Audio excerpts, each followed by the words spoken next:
중대한 헌정 질서의 위기입니다. 사법부가 지키고자 하는 것이 법 질서인지 아니면 조국 일가인지 묻지 않을 수 없습니다. 국회가 나서야 할 때가 되었습니다. 국민의 절대 다수가 검찰개혁과 공수처 설치를 찬성하는 만큼 이제 검찰개혁은 더 이상 늦출 수 없는 국민적 과제입니다.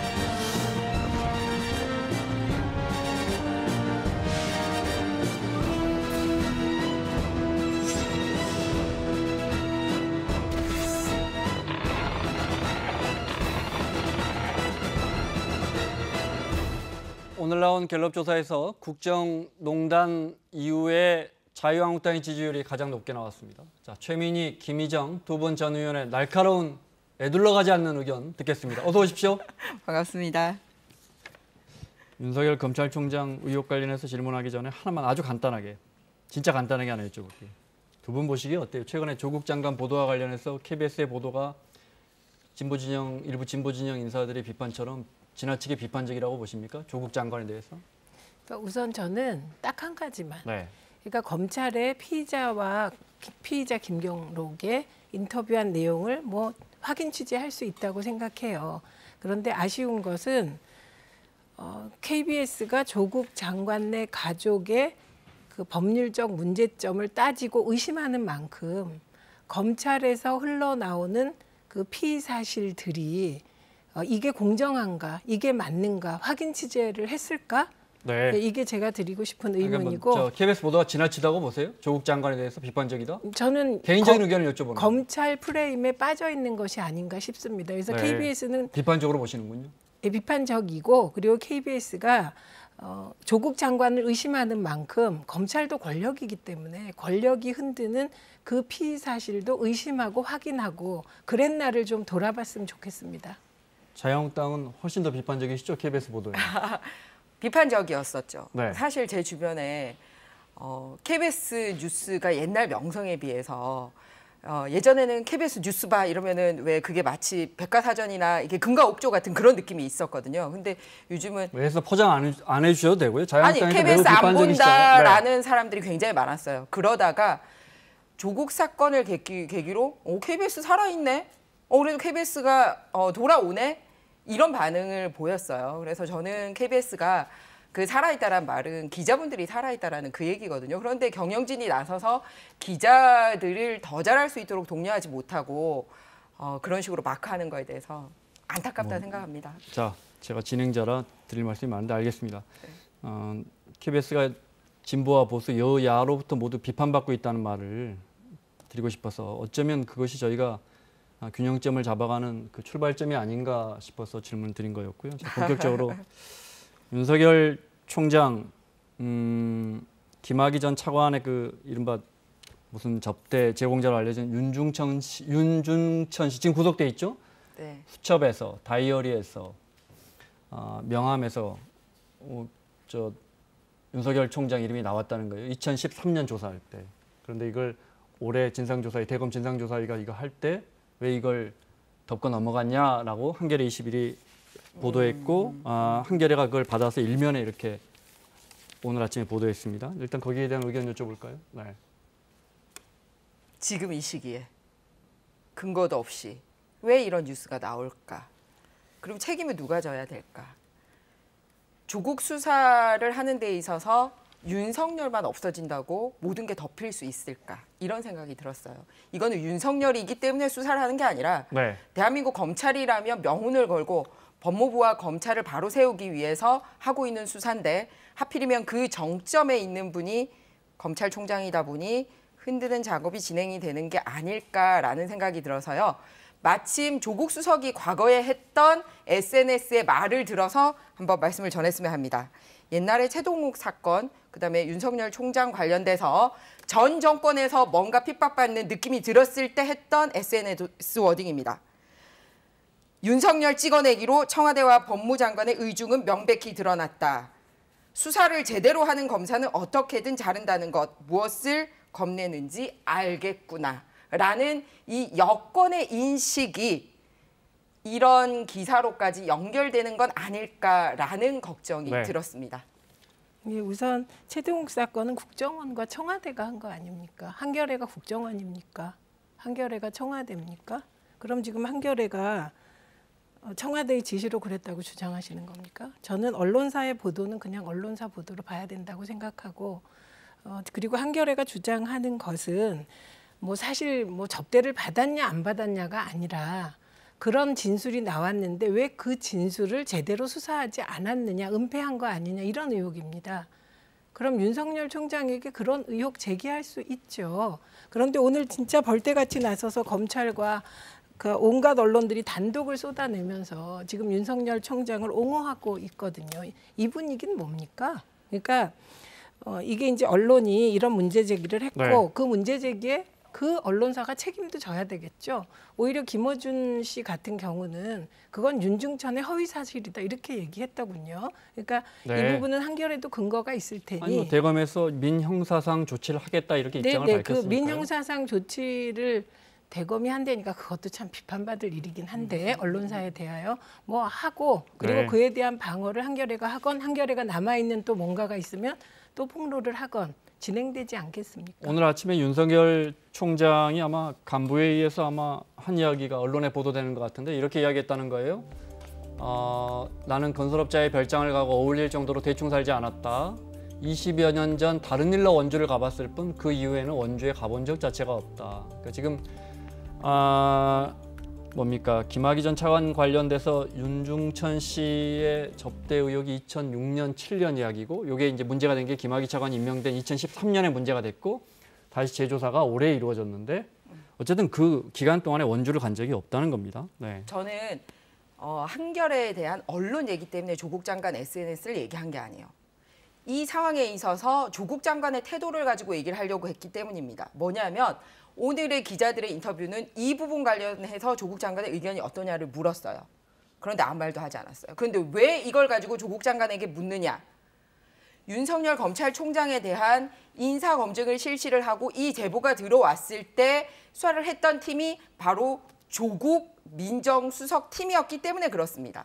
그런데 지금은 마치 반대 진영에 선 것처럼 이제 조국 수사를 하고 있는 사람이다 보니 양측 관점에서 굉장히 미묘해서 물어본 거였거든요. 그렇다면 모른다라는 식으로 대답을 한 게 아니라 내가 당시 민정수석으로서 어떻게 검토를 했고 했는지를 답변할 수 있는 책임 있는 자리에 있는 사람인데 과거 민정수석으로서의 책임 있는 답변도 하지 못했고 현재 법무부의 외청인 검찰청장에 관한 의혹인데 현재 법무부 장관으로서의 그런 답변도 제대로 하지 못한 거예요. 그러니까 그렇죠. 문제 네. 제기를 한 한겨레에 대한 걸 얘기를 하는 게 아니라 조국 수석이 과거에 누군가를 흔들 땐 이렇다라는 인식을 가지고 있었던 사람이기 때문에 지금 이런 식으로 답을 흘리는 것도 그런 옛날의 생각을 가지고 있는 게 아니냐라는 문제 제기를 네. 조국 장관에게 하고 싶은 겁니다. 그러면 오늘 아침에 조 장관이 출근하면서 기자들이 물었을 때 이 보도에 대해서 물었을 때 저는 알지 못합니다라고 하지 않고 내가 민정수석일 때 그런 의혹이 있거나 있었는데 분명히 사실 아닌 것으로 드러났으니까 임명했죠. 네. 라고 했어야 한다 이 말씀이세요? 그렇죠. 아니면은 지금 내가 확인 안 되지만 네. 그때 상황에 대해서 확인해 보겠다라고 얘기하고 책임 있는 답변을 해야지 이 논란이 바로 마무리될 텐데 네. 이 모든 증거 자료를 가장 많이 가지고 있는 사람이 누굽니까? 알겠습니다. 조국 장관의 민정수석 팀입니다. 아이고 아닙니다. 그거는 너무 추측하신 거고요. 아니요, 저는 담당자잖아요. 자, 저희가 인사 마치 담당자. 이런 이렇게 보고가 안 하기로 이 했네요. 의혹이 사실이고 이런 보고가 그렇죠. 청와대에 자료로 올라간 것처럼 그러니까. 기정사실하는데 그것조차도 확인된 건 아니, 없으니까 네, 의원님 맞습니다. 말씀은 네. 만약에 있었다면 네. 그렇죠? 네, 제가 지금 그 얘기를 하려고 하는 건데 민정수석실에 그 보고가 상세하게 되었다. 윤중천의 모든 진술 기록이 올라갔다. 그럴 것 같지 않습니다. 그리고 조국 장관이 만약에 오늘 마이크가 주어졌을 때 이 상황을 상세하게 파악하기 전에 얘기했다면 또 그 얘기가 문제가 될 수 있기 때문에 저는 조국 장관께서 이걸 상세히 파악하시길 바랍니다. 근데 이 상세히 파악하는 것은 사실은 대검이 자료를 갖고 있는 거 아닙니까? 네. 그건 자료도 요청해야 된다는 거고, 그러니까 제가 비약이라고 말씀드리는 건 최동욱 전 검찰총장은 청와대가 나서서 국정원을 시켜서 사적인 개인 정보를 불법으로 빼내서 찍어내기를 한 사건인데, 네, 그거는 예, 법원에서 다 가려졌죠. 네, 그렇게? 네. 예, 그렇고 그거는 아니다 이런 말씀을 드리는 거고, 저는 윤석열 총장이 했다는 아침에 했다는 말을 믿습니다, 개인적으로. 그러면 그런 발언이 있었느냐? 그럼 그 발언을 윤중천이 했다면 그럼 윤중천이 거짓말을 했느냐? 그래도 최소한 이 사실은 한 번은 수사가 됐어야 되지 않냐? 이게 네. 한결의 문제 제기이기 때문에 그것도 그렇게 조사했는데 사실이 아니다라고 하면 그만이라고 생각하거든요. 저는 제가 장관을 할 때 법무부만큼 큰 부처는 아니지만 산하기관이 있어요. 네. 그런데 만약에 언론에서 산하기관장과 관련된 굉장한 민감한 뉴스가 나면 당연히 그 기관의 장으로서 어떻게 됐는지 일단 본인 소명을 듣든 당시 자료를 가지고 오든 알겠습니다. 뭘 해서 네. 책임 있는 답변을 할 것 같아요. 그런데 즐기는 것처럼 보이시면 안 되죠. 조국 아니요. 장관님. 그거는- 애매한 시점이라는 것 때문에 평소보다도 더 엄정하고 정확한 태도를 국민들은 원하고 있습니다. 아니, 그래서 지금 이거는 억측이세요. 빨리 왜냐하면 빨리 사실관계가 밝혀져서 그냥 한 언론의 문제 제기인 건지 아닌지는 해야지, 이걸로 인해서 지금 중요한 수사를 맡고 있는 수장이 흔들리는 일이 있어서는 안 된다고 생각합니다. 아니 왜 이렇게 오버를 하시는지 모르겠는데 지금 말씀이 다 지나치십니다. 왜냐하면 이게 어젯밤에 폭로된 거예요. 그럼 어젯밤에 폭로됐는데 그 내용을 상세하게 파악하지도 않고 장관이 얘기하면 저는 그건 경솔하다고 봅니다. 그리고 과거에 민정수석실에서 인사검증을 할 때 이런 세세한 수사 과정에서 나오는 발언 하나까지 검증합니까? 저는 네. 그거 안 굉장히 중요한 합니다. 사건이죠. 만약에 이게 아니, 조금이라도 알겠습니다. 의혹 제기가 자, 있어요. 아니 자, 그렇지 않습니다. 마무리해야겠어요. 이거는 다음 그동안에 주제로 문제된 넘어가겠습니다. 적이 네. 없어요. 어제 폭로된 거거든요. 그러니까 네. 좀 무리한 억측 같습니다. 자, 저희가 잠시 후에 또 전문가분들하고 이 문제 더 깊이 들어가 볼 건데 거기서 이제 팩트 체크를 좀 현재까지 나온 이 시각까지 나온 팩트 체크를 좀 해볼 건데 지금 간단하게 그 부분에 대해서만 말씀드리고 가자면 네. 지금 이제 대구지검에 대한 국정감사가 네. 진행 중인데 공교롭게도 그때 조사단장했던 여한섭 지검장이 그때 조사단장이었었는데, 그러니까 6년 전이죠. 제일 많이 알고 있을 거 아니에요. 네. 여한섭 지검장 말은 진술서가 아니고 면담 보고서에 2번 언급됐고 거기 뭐 접대라고 써져 있었던 것도 아니고 그래도 거기 이름이 나오길래 다시 윤중천을 불러서 물어봤더니 자기는 윤석열을 알지도 못하고 그런 진술을 한 적도 없다. 무슨 파견 검사가 이렇게 진술서도 아니고 면담 보고서에 받아온 거에 윤석열이라는 이름이 있길래 뭐 그렇게 검찰 측에서는 그렇게 밝혔다라고까지 전해드리고 넘어가도록 하겠습니다. 자유한국당 오늘 대법원 찾았습니다. 항의 방문했습니다. 영상 준비됐으면 보겠습니다. 오늘 오전에 대법원 앞에 자유한국당 의원들이 단체로 찾아갔습니다. 네, 조국 법무장관 동생의 구속영장 기각된 거에 대해서 항의하는 자리였는데요. 네. 청와대 맞춤형 기각 결정 강력 규탄한다. 조국의 사법농단 강력 규탄한다. 나경원 원내대표는 오늘이 대민 헌정사상 가장 치욕적인 날이다 이렇게 규정했는데요. 한때 법복을 입고 또 그 법복을 자랑스럽게 생각했던 사법부 출신인 저로서는 정말 오늘 괴로운 날입니다. 조국 수석 동생의 영장 기각 결정은 장악된 사법부가 보이는 사법농단의 결정판입니다. 영장 기각 결정문인지 피의자 변호인의 최후 변론문인지 헷갈릴 정도입니다. 사법부가 지키고자 하는 것이 법질서인지 아니면 조국 일가인지 묻지 않을 수 없습니다. 민주당 입장 잠깐 들어보겠습니다. 대법원 등에 대한 항의 방문 계획까지 밝히면서 사법부에 노골적으로 압력을 가하는 행위는 그 자체로서 재판 관여 행위입니다. 자, 한때 법복을 입고 그 법복 자랑스럽게 생각했던 사법부 출신 저로서는 이렇게 나경원 원내대표가 말했는데 한때 판사 출신인 야당 대표가 법원의 결정에 대해서 저렇게 공개적으로 가서 항의해도 됩니까? 이런 선례를 누가 먼저 만들었을까요? 왜냐하면 네. 야당은 야당으로서의 역할이 있는데 오히려 최근 들어서는 여당이 막 더 행정부나 사법부에 대해서 공격적인데 이제 두 번째 질문이었는데 가로채신 거예요. 네, 아니 그런데 야당이 아무 짓 안 하고 있으면 얼마나 국민들이 답답하겠어요. 제가 왜 이 말씀을 드리냐 하면 김경수 법정 구속됐을 때 민주당이 했던 행위들을 한번 보세요. 어떤 짓을 했는지 그때 아예 당의 공식 입장으로 막 발표를 했었어요. 뭐라고 발표했었냐면 막 그 사법 신뢰를 무너뜨리는 최악의 판결을 내렸다. 사법농단 적폐 세력의 조직적인 반격이다. 막 이런 식으로 공식적으로 브리핑하고 원내대표가 나와서 하고 또 전국적으로 국민 뭐 설명회도 열고 막 그렇게 했었거든요. 그랬어요. 네. 네, 그랬었습니다.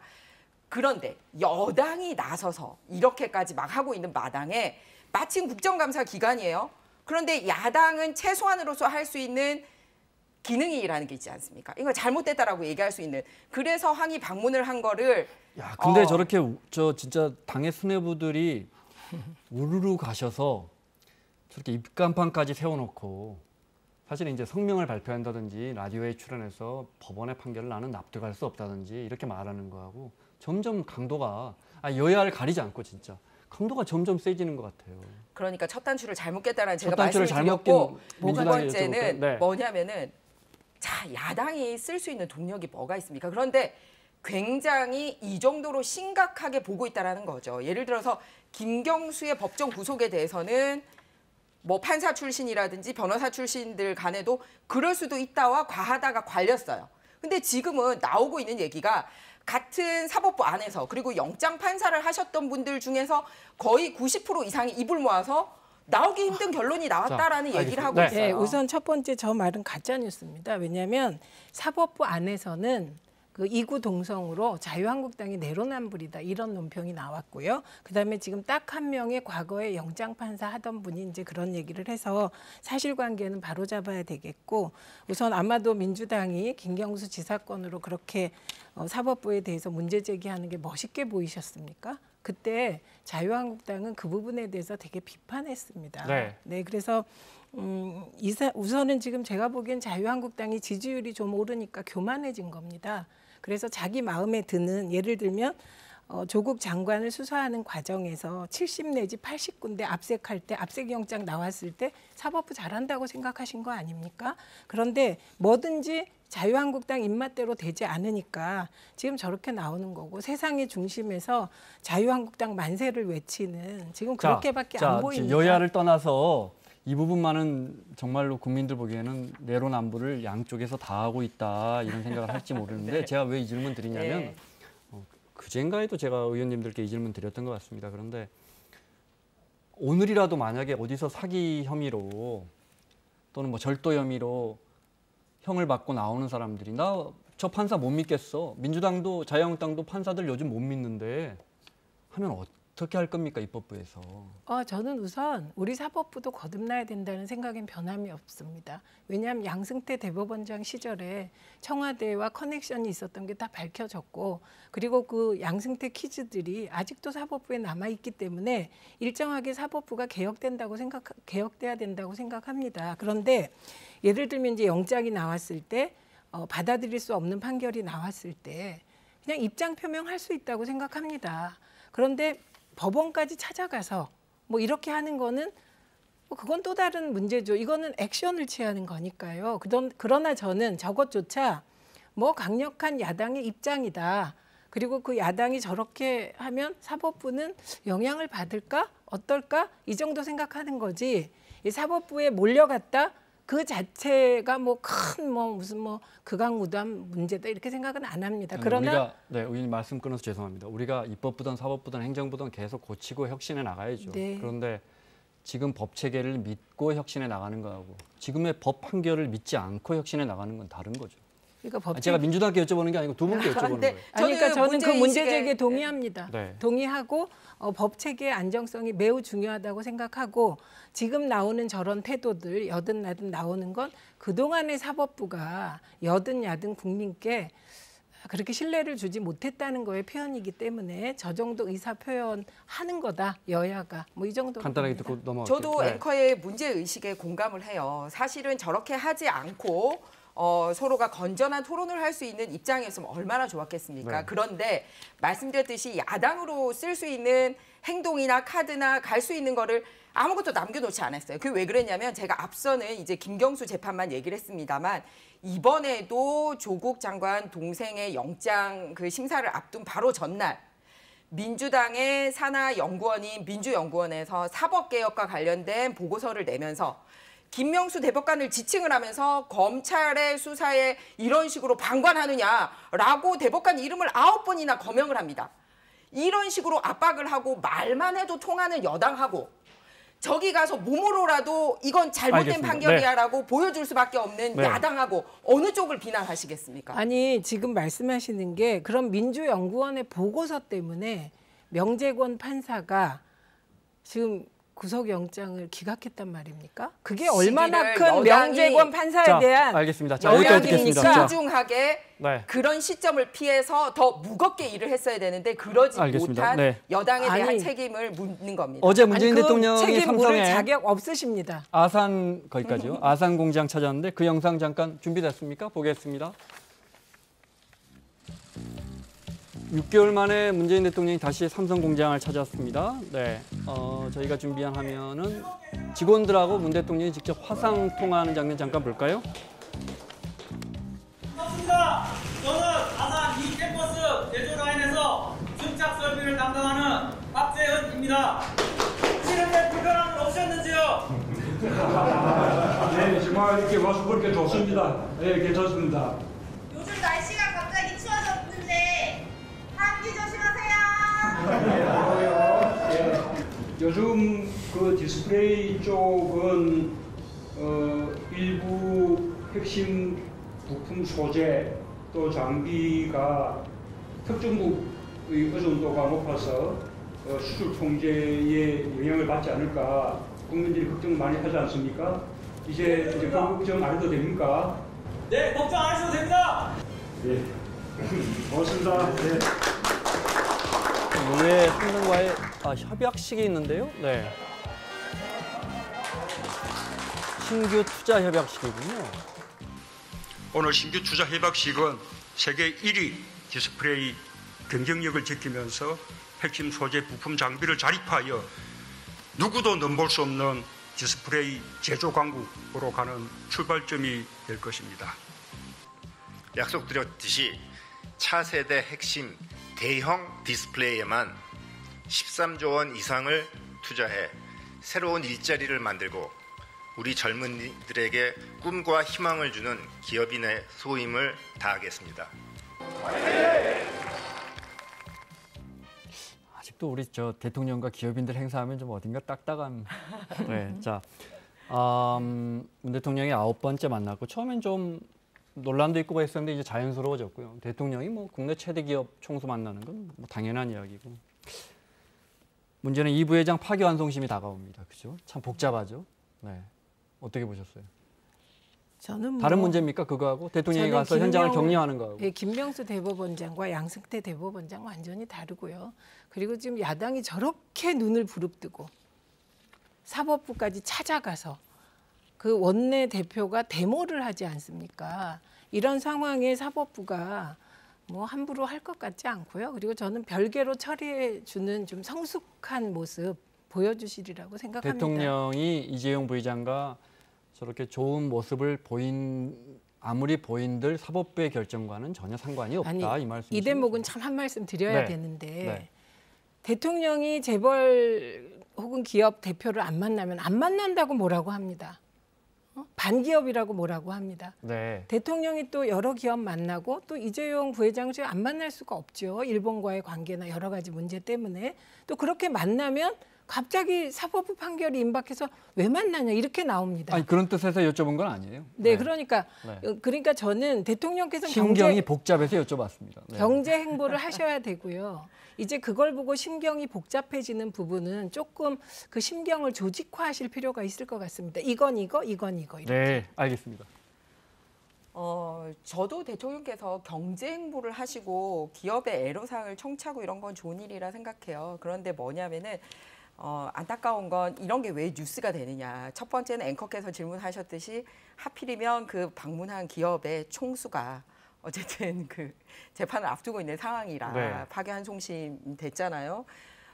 그리고 거기서 이제 새로운 결정이 나면 뭐 바로 구속될 수도 있습니다. 그런 네. 민감한 시기라는 거고, 그런 민감한 시기라는 거는 이 두 분이 처음 만날 때도 상당히 고려를 하는 느낌이 있었어요. 그러다 보니 뉴스가 되는 것 같고, 두 번째는 정부가 주도를 하는데 재벌 총수들이 기여를 하는 행사였으면 참 좋았을 텐데, 언론들이 지적하는 건 이거예요. 뭐냐면 삼성이 뭔가 만들어두면 그때마다 대통령께서 가셔서 그냥 박수 치시면서 이렇게 분위기 전환하려고 한다. 근데 삼성이 저 협약식 맺고 하는데 정부가 해준 게 뭐가 있습니까?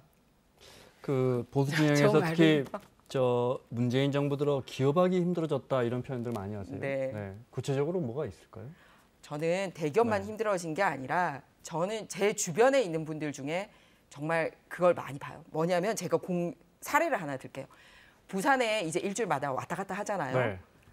지하철에서 청소하시는 용역 아주머니 그 아저씨들을 굉장히 많이 만났어요. 근데 오늘은 일거리가 없어서 그냥 꽃놀이 가신다 그러더라고요. 그래서 왜 일거리가 없냐 그랬더니 공장이 다 문을 닫아서 본인들에게 용역을 해서 그 공장 청소할 일거리가 떨어졌다는 겁니다. 그런데 이분들은 정말 말 그대로 하루 벌어서 하루 먹고 사는 그런 분들인데, 정말 그냥 그래서 그동안 모아뒀던 돈으로 오늘 날씨도 좋으니 하루 마음 잡고 놀러 가는 건데 나 일 좀 했으면 좋겠다. 그러니까 네. 큰 대기업들이 문제가 아니라 네. 공장들이 다 텅텅 놀고 있다. 그래서 지난해 부산 경남만 해도 경매에 놨던 공장이 500개가 넘었어요. 그러면 그 공장별로 딸린 식구가 몇 명이겠습니까? 그러니까 저런 대기업만 문제가 되는 게 아니라 정말 자영업자들, 작은 공장 하고 계시는 분들 힘들어하고 있습니다. 그런 현장에 방문해 주셨으면 좋겠습니다.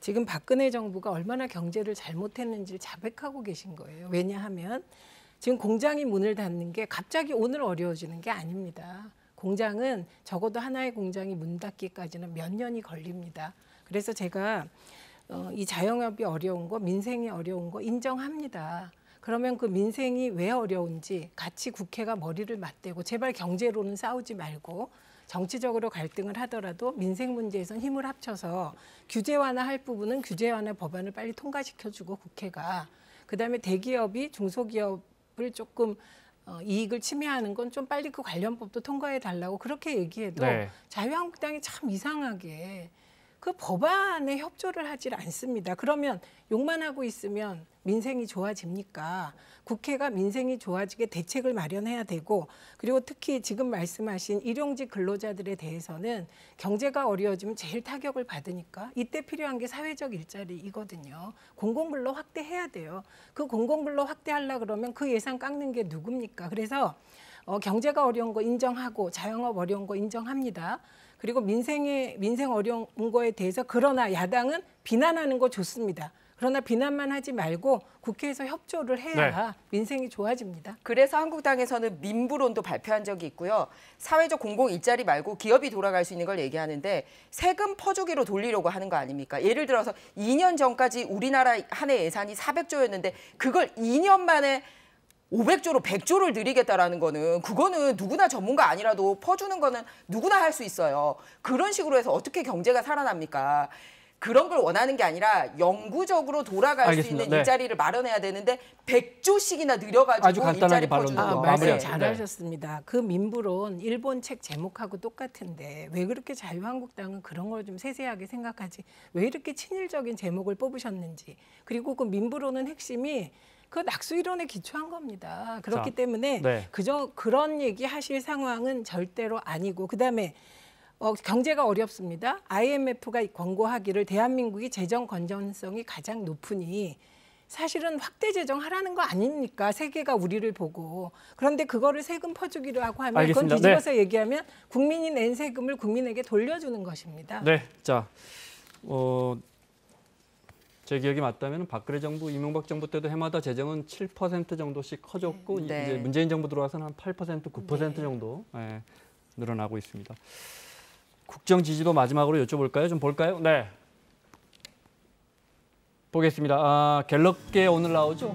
금요일이니까요. 네, 문재인 대통령의 부정평가는 그대로고 긍정평가는 조금 올랐습니다. 이게 9월 거밖에 없군요. 자, 정당 지지도도 잠깐 볼까요? 네. 민주당은 37%로 그대로인데 자유한국당이 3%포인트나 올랐습니다. 그래서 보시면 9월 불과 한 달여 전에만 해도 17% 차이가 났는데 40% 대 23%, 지금은 10%밖에 10%포인트밖에 차이가 나지 않습니다. 갤럽 조사로만 보면 국정농단 이후에 자유한국당 지지율은 제일 높게 나왔습니다. 어떻게 보세요? 네. 저는 이게 정상으로 가는 겁니다.